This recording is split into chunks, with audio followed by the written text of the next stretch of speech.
ఆంధ్రప్రదేశ్ అభివృద్ధి ప్రస్థానంలో మరో ప్రతిష్టాత్మక అధ్యాయం ఆవిష్కృతం కానుంది. భోగాపురంలో అత్యాధునిక సాంకేతిక పరిజ్ఞానంతో ప్రపంచ స్థాయి ప్రమాణాలతో నిర్మించిన అల్లూరి సీతారామరాజు అంతర్జాతీయ విమానాశ్రయం ప్రారంభానికి సిద్ధమైంది. కేవలం విమానాల రాకపోకలకు మాత్రమే కాకుండా ఆంధ్రప్రదేశ్ సంస్కృతి సంప్రదాయాలకు ప్రతిబింబంగా నిలిచేలా ఈ ఎయిర్పోర్ట్ను తీర్చిదిద్దారు. ఎగిరే చేప ఆకారంలో ప్రత్యేకంగా రూపొందించిన టెర్మినల్ భవనం, లోపల ఏర్పాటు చేసిన కళాత్మక అలంకరణలు, ఆధునిక సౌకర్యాలు ప్రయాణికులకి సరికొత్త అనుభూతిని అందించనున్నాయి. ఆంధ్రుల సాంస్కృతిక వైభవాన్ని చాటేలా సంక్రాంతి ముగ్గులు, కలంకారీ కళారూపాలు, ఏటికొప్పాక బొమ్మలు, బొబ్బిలి వీణ వంటి ప్రత్యేక ఆకర్షణలను టెర్మినల్లో ఏర్పాటు చేశారు. సంప్రదాయం, సాంకేతికత కలయికగా రూపుదిద్దుకున్న ఈ విమానాశ్రయం రాష్ట్రానికి కొత్త గుర్తింపును తీసుకురానుంది.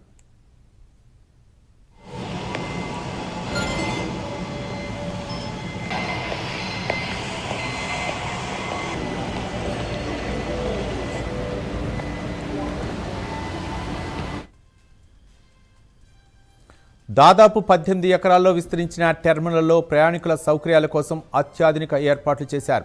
40 చెక్-ఇన్ కౌంటర్లు, వేగవంతమైన స్కానింగ్ వ్యవస్థలు, విశాలమైన లాంచ్లు, డ్యూటీ ఫ్రీ షాపులు, ఎస్కలేటర్లు, అలాగే ఎలివేటర్లతో ప్రపంచ స్థాయి అనుభవాన్ని అందించేలా డిజైన్ చేశారు. భవిష్యత్ అవసరాలను దృష్టిలో ఉంచుకొని అత్యాధునిక ఎయిర్ ట్రాఫిక్ కంట్రోల్ టెర్మినల్ను ఏర్పాటు చేశారు. బోయింగ్ 777, ఎయిర్బస్ 350 వంటి భారీ విమానాలు సైతం సులభంగా రాకపోకలు సాగించే విధంగా మౌలిక వసతులను అభివృద్ధి చేశారు. ఆగస్టు 1న ప్రధానమంత్రి నరేంద్ర మోదీ చేతుల మీదుగా ఈ ప్రతిష్టాత్మక విమానాశ్రయం ప్రారంభం కానుంది.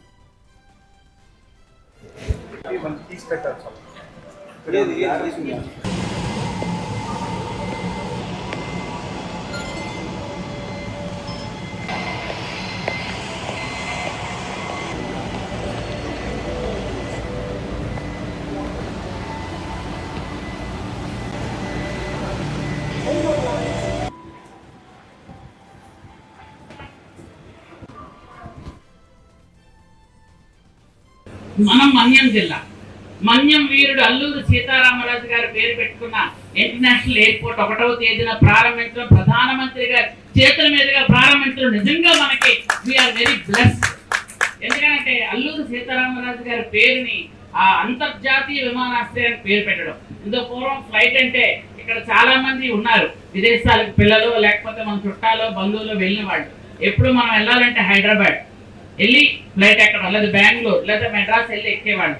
ఈ రోజు ఆ తలనొప్పి లేకుండా గంటన్నరలో, ఇంతకు పూర్వం వైజాగ్ వెళ్ళాలంటే మనం 3 గంటలు, ఇప్పుడు భోగాపురం ఎయిర్పోర్ట్ గంటన్నరలో వెళ్ళి అంతర్జాతీయ విమానాశ్రయం, ఆ విమానాశ్రయం ఒక్కసారి తనివి తీర చూడాలి. ఎంత బాగుందో ఒక్కసారి మీరు అందరూ కూడా ఖచ్చితంగా చూడాలి. అది నిజంగా ఎంత అంటే ఒక ఫిష్ ఆకారంలో చాలా బాగా నిర్మించారు. లోపల కూడా అద్భుతంగా ఉంది. మన కళలు, మన సంస్కృతులు, మన సాంప్రదాయాలకు నిలయంగా లోపల అన్ని పోస్టర్స్ ఉన్నాయి. చాలా చక్కగా ఉంది విమానాశ్రయం.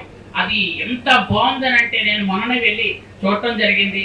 ఇంకొకటి ఏంటంటే 13,000 మంది గిరిజన విద్యార్థులు అక్కడ ప్రధానమంత్రి గారికి వెల్కమ్ చెప్పడానికి దింసా డాన్స్ చేస్తున్నారు. ఎంత అపూర్వమైనటువంటి అవకాశం ఒక్కసారి ఆలోచించండి.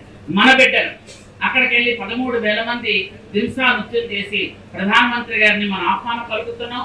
అది ఖచ్చితంగా వరల్డ్ రికార్డులోకి వెళ్తుందని ఘంటాపథంగా మనం చెప్పగలుగుతున్నామని మీ అందరికీ కూడా తెలియజేసుకుంటూ, ఈరోజు రేపు కూడా మా సోదరుడు మా జయకృష్ణ రేపు వాళ్ళ నియోజకవర్గంలో ఒక బైక్ ర్యాలీ